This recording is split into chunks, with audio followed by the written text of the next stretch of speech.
Good evening, everyone. My name is David Lyons, and I am a business lawyer and partner at Learners in London. I'm also a member of the London Chamber of Commerce Board of Directors. Last year, the Chamber began exploring the idea of creating a music expo to celebrate our city's recognition as a UNESCO City of Music. We talked about how music is an ecosystem that generates rich social, cultural, and economic benefits for existing and emerging businesses in our city. We recognize that focusing on music as one of our city's cultural pillars can foster the revitalization of our downtown core and transform it into a hub of expression, inclusiveness, and growth. That's why I'm so pleased to be introducing you to our next panel that will further explore these important ideas and discuss how music can help lead us to a more vibrant and inclusive downtown core. For tonight's panel, we are joined by His Worship, Mayor Josh Morgan. Mayor Morgan was a city councillor for nearly 10 years before being elected the city's mayor last fall. He is an active member of the community, serving in many leadership positions on multiple boards and organizations. He previously served as London's budget chair for both the 2016 and 2020 multi-year budgets, and as our deputy mayor from 2020 through his election last fall. Our panelists also include Cheryl Finn, who is the general manager of Tourism London and has been instrumental in promoting, developing, and coordinating tourism initiatives in the City of London. We have Eunju, who is the executive director of the London Arts Council. She is a dedicated arts administrator, inspiring arts educator, and public speaker and creative storyteller. Our final panelist is Graham Henderson of the London Chamber of Commerce, or CEO of the London Chamber of Commerce, who has spent 30 years himself in the music industry, during which time he was instrumental in developing the concept of a music city. Graham doesn't need an introduction, so I'm not going to do that again. And this evening's moderator is Miranda Mulholland, a Canadian musician, label owner, and artistic director of the Muskoka Music Festival. Please join me in welcoming our panelists to the stage. Thank you. Thank you so much. I like that walk-on music. That was awesome. Thank you so much for joining us, and thank you to my esteemed panelists tonight. I want to just say sort of a word just in awe of how fast and how completely London has embraced London City of Music, from just the idea of wanting to host bigger events such as the Junos and the CCMAs, and then get the designation of UNESCO City of Music and the intentionality behind that. Obviously, the designation isn't a destination, it's the beginning of a journey as well, and that's really exciting. But I cannot believe that how much this city is firing on all cylinders with everybody everybody willing to put their part in. Again, we talked earlier this morning with the Minister of Tourism, Culture and Sport for Ontario and really talked about breaking down those silos and everyone pulling together. And I think that's so exciting. I was fortunate to be part of Music Canada's studies of music cities and the recommendations that came out of our research with Graham Henderson at the fore at Music Canada. And I just want to share with you some of the recommendations because our research has just been met by London with a resounding hurrah and what else can we do? So one of them was music and musician-friendly policies, and I'm sure that Corey Crossman can tell you how many interesting conversations he's had, but how many things he's changed here in London to get certain sound bylaws changed, to have music on patios, music offices. The very fact that there is one, there's one in Toronto and there's one here in London, and that's incredible. Music Advisory Board, again, engaging the broader community, which is exactly what we're seeing here. Access to spaces and places, which we're going to hear about, audience development, and music tourism. And one thing that's in our research that wasn't in the recommendations as such was that none of this can happen without a champion behind it, without a champion who will bring these things together, who will make the case for business and make the case for culture and the economic development that comes with it. And what London has now, a not so secret weapon, is your new mayor who believes in all of this with wholeheartedness and is just, you've got your arms around it and you're ready to go. So I think we'll start, if it's all right, with hearing from the mayor about your vision for London Music City. Well, thank you very much. That's probably overly kind because I'm happy to be a champion, but what you have here is a council who's a champion for our city, and then a whole bunch of people collaborating together to just really create a network of individuals who see a common vision for our city and what the UNESCO music designation can really do for us. But let me start by just talking about how I view our city. And I said this morning to the minister, and I want to repeat it today. You know, London used to be a place, and just for myself, I come from Plimpton Township, and so London was the place where you kind of escaped Plimpton Township to. It was the big city down the road that was bigger than Sarnia and a little bit better, maybe. And so I came here for university, and then I never left. But for years, I always thought London was kind of, when I was here, a place where people come for a bit, and then they, you know, if they have a skill or a talent, they kind of want to break into the GTA. Well, that has shifted dramatically in the last little while. We are now a destination of choice, a city where people are coming to. We're one of the fastest growing cities in all of Canada. And with that comes us really finding ourselves. We always had incredible creative talent in our city, whether that's in music or the arts or film or all the other creative industries. But I don't think we ever thought about showcasing it in a meaningful way. So that shifted with a couple of decisions that I think we made. Creating a film office, creating a music office, going after and successfully achieving the UNESCO City of Music designation, being the first in Canada to have that designation. And that allowed us to join not only a network of other cities with a focus on music, but the wider UNESCO Creative Cities Network. And suddenly we went from being a city where maybe people thought would be a stepping stone to elsewhere, to a city where culture, music, film, the arts is now a place that London has defined as its own, a place where talent is grown. You go out from here and you say you're from London. You don't say you're from a place somewhere between Toronto and Detroit. And that's an amazing thing to happen, to actually have a city realize that it had this potential and this talent and this ability. And so now with the designation, our vision as a council is to take that to the next level. We need to be able to not only foster and retain that talent, but also grow it and embrace it and bring it together. Ideas like creating an incubator hub, bringing together the wonderful educational institutions and the work they do with students learning these crafts, with the talent that exists in our city, with the engineers who support them, with all the components of what a music industry and a creative industry can leverage, bringing them together with these networks, these collaborations, even the work that the Chamber has done to pull an event like this together, I don't think would exist without many people realizing that we're now a city that should embrace this vision and enhance it. And what does a city of music mean? It doesn't just mean a higher quality of life for our citizens. Whereas a fast-growing city, we're building houses and we're building homes and we're building roads and sewers, but we're building, the creative industry that makes our quality of life great.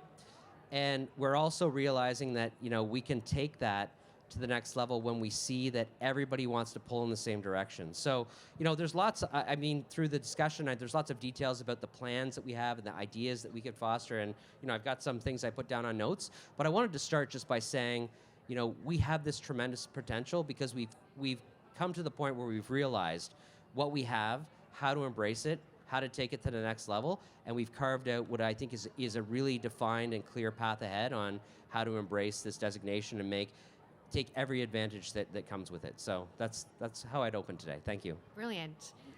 I love the idea too of something being bigger than the sum of its parts, and that's exactly what this is. That's exactly what you've created. And I want to give a shout out to my old colleague Graham Henderson, because again, I don't think without your championship of music and business and music within every facet, we would even be here as well. So I just wanted to make that distinction as well before we keep going. Oh. Hey, yeah, yes, exactly. There you go. So on the bigger than the sum of its parts, tourism is huge. Music tourism is a real thing.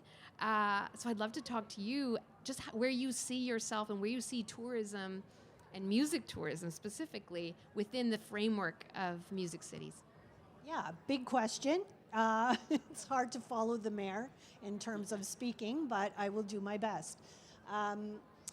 Tourism in London presents us with a very unique opportunity, and certainly with the UNESCO music designation, it now allows us to push ourselves into this international market that we've never, first of all, been able to afford to do. But there are 10 Londons in the world, and I can tell you when we hosted the World Figure Skating Championships in 2013, people, when it was announced, started looking to book tickets in London, England, and it was part of our marketing budget had to go to just building awareness that we are London, Ontario, Canada. So this unique designation opens up opportunities that have never been there for us in the past. Moving forward, we have this amazing community of unique and creative individuals that come together to create a sense of place. And that's how we connect. We talk about storytelling. Our job as a destination marketing organization is to tell the story of London and to create that sense of place for people coming to the city. What is the unique experience that they can have while they're here? It's also the collaboration, and we're using these words, but I'm giving examples of how we do it. So we just have come off a very successful hosting of the Tim Hortons Briar, where we connected sport with music to really intensify and incorporate that uniqueness of culture. And sport and music are part of culture and all of that. So at one end of Dundas, we had amazing curling going on. And at the very other end of the core, in RBC Place, we had The Patch. And we highlighted musical acts as part of the event. And that's what we will continue to do. We will continue to incorporate music into everything we do so that when people come to the city, they will be ambassadors of their experience here to say, yeah, I know now why they call London, Ontario, Canada, the UNESCO City of Music. You said something earlier in the meeting with the minister about London it's not Niagara Falls, you don't have a falls. And maybe if you could just repeat that, because I thought it was so interesting because what London does have, and just unpack that a little bit. Yeah, absolutely. And it comes back to that uniqueness and finding your unique space in a very competitive market. And what really works for London, and I use the example, we don't have a CN Tower, we don't have a Niagara Falls, but that's not what today's travel consumer is looking for. They're looking for yoga behind Niagara Falls. They're looking to jump off the CN Tower. They want that experience, and we are able to offer that through our neighborhoods, through what we have to offer in the unique spaces that we have here in our city. And we have, as we're all still recovering from the pandemic, we saw very early on in terms of trending that London would recover quicker and stronger than some of our larger counterparts because we are that mid-sized community with large center offerings. And we should all be super proud that we all have a hand in those unique opportunities that enhance the storytelling. I love that so much. Yes. Corey Crossman leading the applause. One of the things I really like about that too is, yes, London is unique. This is a mid-sized city. There's so many advantages. You're close to a lot of bigger sized cities. You've got an airport, etc. But a lot of these ideas can be so scaled, and so every little town can find their uniqueness and can brand and brag about those things too. And I think London's going to be one of those perfect best case scenarios, and you're going to rewrite. Well, we already are, Miranda. Oh, you know what? You're right. You are. You can rework the toolkit, and it can be scaled for whatever municipality, even a BIA, if they want to use the what you're doing here in London as a toolkit. I think that's really impactful. One of the things about the UNESCO designation that we've heard about. Retention, obviously, a quality of life that the mayor mentioned, but there's the social and cultural benefits of this as well. And I'd love it if you could speak to that from the Arts Council point of view. Hi. Yes, thank you. So London Arts Council is incorporated a not-for-profit arts organization. It has this is very umbrella nature. So we do a lot of programming on behalf of the city, especially public art programs and community arts investment program. So over the years, through with the City of London, we were able to deliver London Arts Live programs, which is providing performance-based art activations programming all throughout the city. While we are doing this, what we noticed was through this program, we were able to provide meaningful income opportunities for the artists. So a lot of financial supports go there, and artists were able to provide a meaningful kind of experience through very different types of engagement with the audience. And this program also provides a very accessible, barrier-free types of artistic experiences for all Londoners and visitors, which is a really great component of this program. And when the program was taking place, especially during the pandemic, the interesting thing was that there were a lot of people who were struggling with the mental health issues, homeless issues, a lot of situations that kind of contribute to the unsafe feeling about the core area. Whenever we were putting together the artistic performances, this seemed to soothe the whole atmosphere, whole area so much that people started to feel safe, which contributed to the increase of foot traffic, which then contributed to the direct sales increase for the local businesses.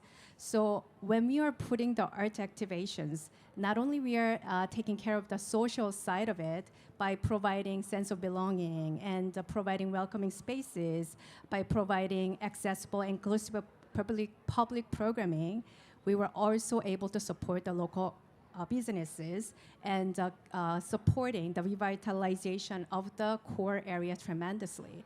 So we were very lucky that City of London, the council, made a decision to support this public programming in the core area by through the London Community Recovery Network funding. So through that, 2 years in a row, we were able to maximize the effort by working with the organizations such as Sunfest and the Home County and also London Symphonia to deliver unique music experiences for everybody. And this was a great success. And we really would like to see that is taking place. And in terms of UNESCO City of Music designation, going back to your question now, finally, yes. UNESCO, the City of Music designation is about the sustainable development. It's about inclusive programming. And the Creative Cities Network, which London now is a part of that through this designation. The goal of the Creative Cities Network is sustainable development. It's a promotion of peace and security, and it's about human rights. And London Arts Council sees that artistic experiences is human rights. Artistic participation is human rights. It's a basic and fundamental human rights.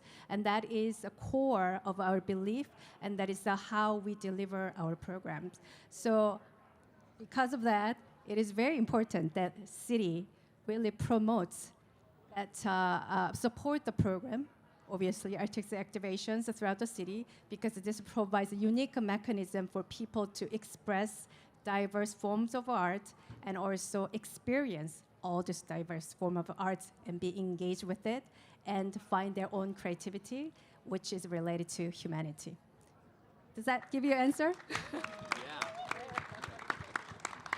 Can I take you on the road with me for Music City's work? Yes, please take me. Beautifully said. The benefits are so evident. One of the struggles that I have seen in Music City's work is convincing businesses that they are better with music. And it sounds quite evident to all of these people here. I think everybody has understood this. But somebody who here in the audience has understood now, but to someone who's had to be the persuader, what have you done to make those two things connect? And what do you see as businesses better with music? Well, first I'd say that the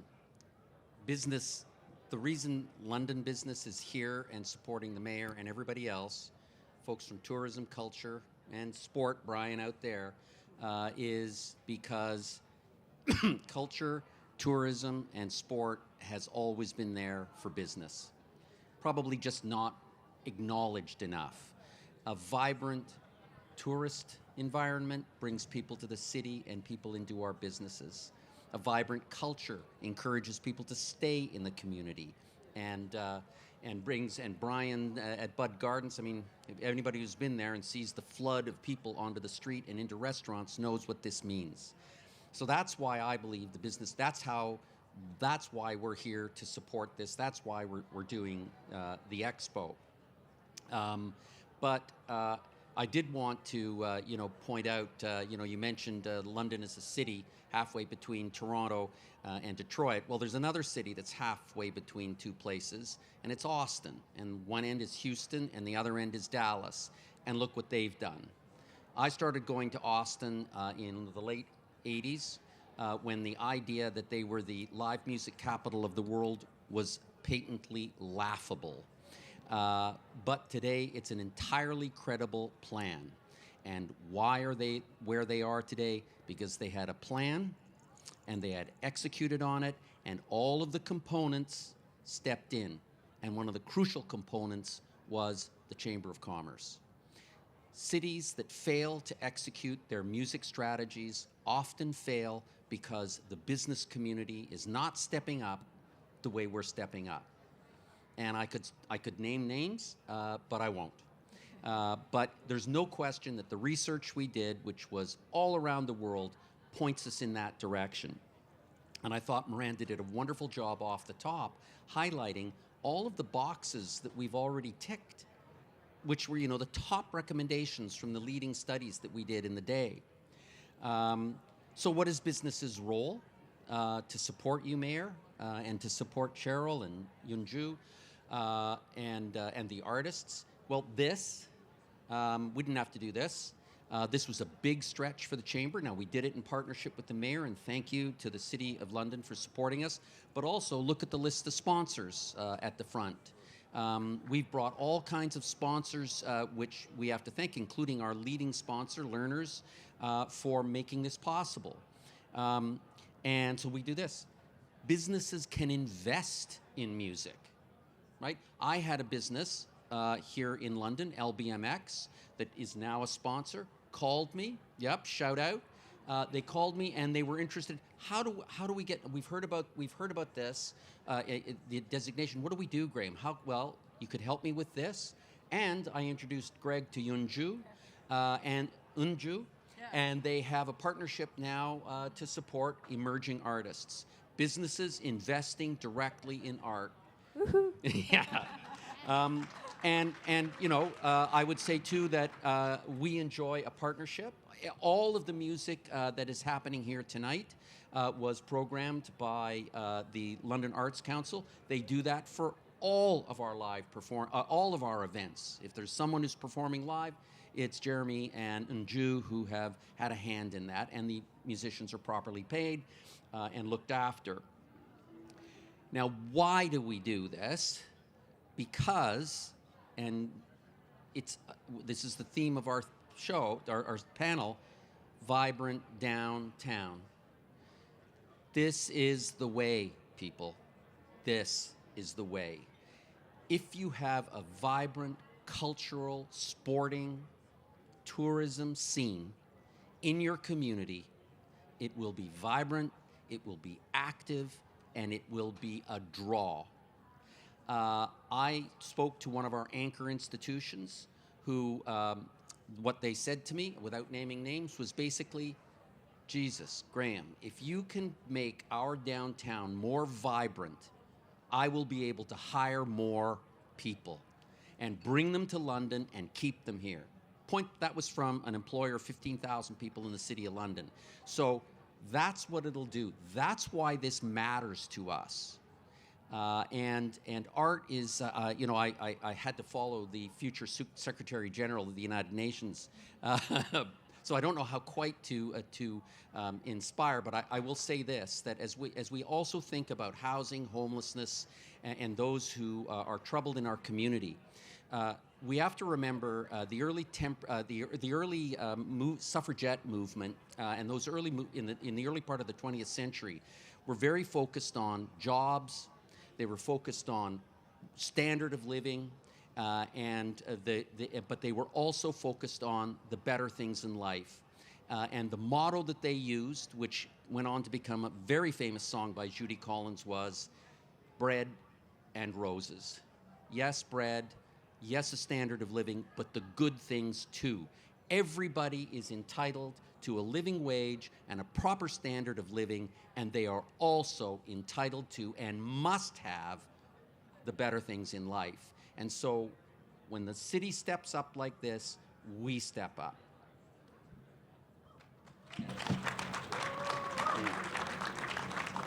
Another famous suffragette epithet was courage calls to courage everywhere. And I think, again, being agents of change does inspire others as well at every facet of it.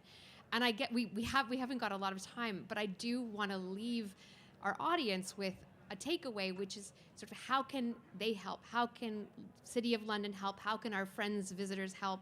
What can they do? So I'd love to start with you, Mayor. What if you could give our audience a takeaway? It's like a high pressure. You know, when I'm looking out at people in the audience, and I see someone who organizes a massive festival in our core and brings a huge amount of tourism, and I see someone else who runs a facility that brings thousands of people, either from a tourism perspective or entertaining Londoners, you know, for 20 years now in Budweiser Gardens. You know, Sunfest, Budweiser Gardens, the many others, the BIAs, the others.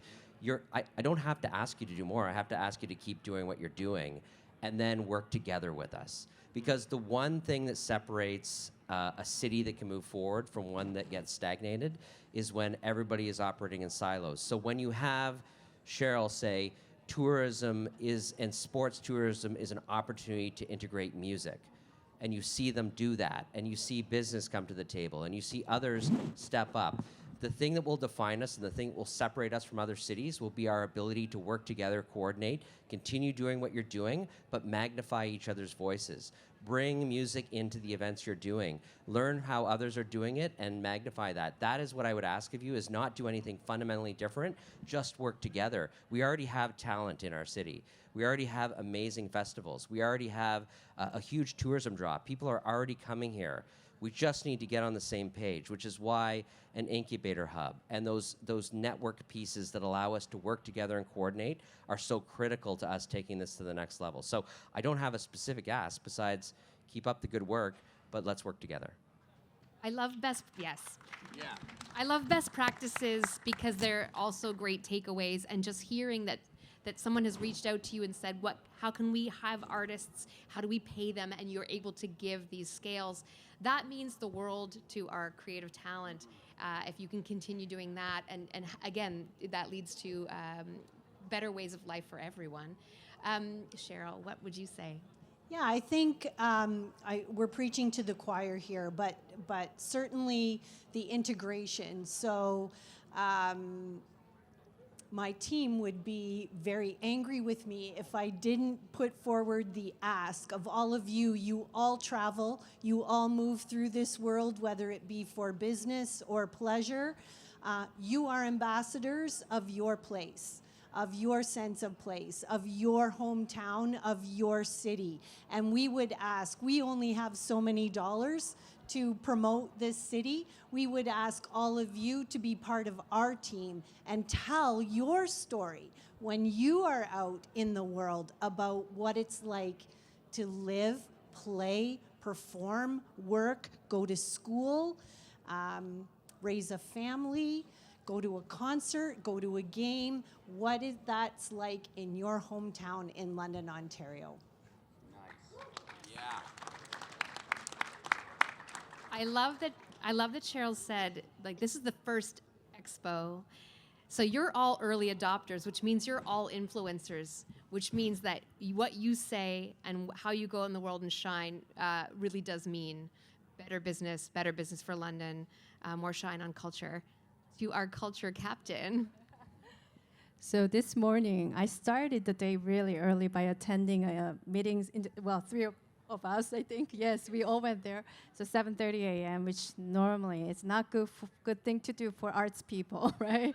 But I did it. And then during the meeting, what I learned is that all this different industry, like a meetings industry and the tourism, has experienced a similar experiences what art and culture has been experiencing over the pandemic. And what I realized that is the art and culture plays such a unique role, which is like a glue to all those different sectors. So it has a power to make everything so cohesive. And I just want you to, in doing what you are doing, just reach out to us and talk to us and include art and culture for whatever you do. And so that we can, set up bigger fire and bigger impact for our community and for people who come to experience our community. So I'm going to shine a little bit back at Miranda Mulholland here. When I first met Miranda, it was at the first meeting of the Toronto Music Advisory Committee, which was a large body that the City of Toronto had set up to advise its economic development department on music-related issues. And I had just finished a little intervention about the importance of a music-friendly city and what that was. And after I finished, Miranda made an intervention, which was to say she agreed with everything that I said, but wanted to point out that if you weren't taking into account the creator, then you were missing a beat, and an important one. And the point that she made was a music-friendly city may not necessarily be a musician-friendly city.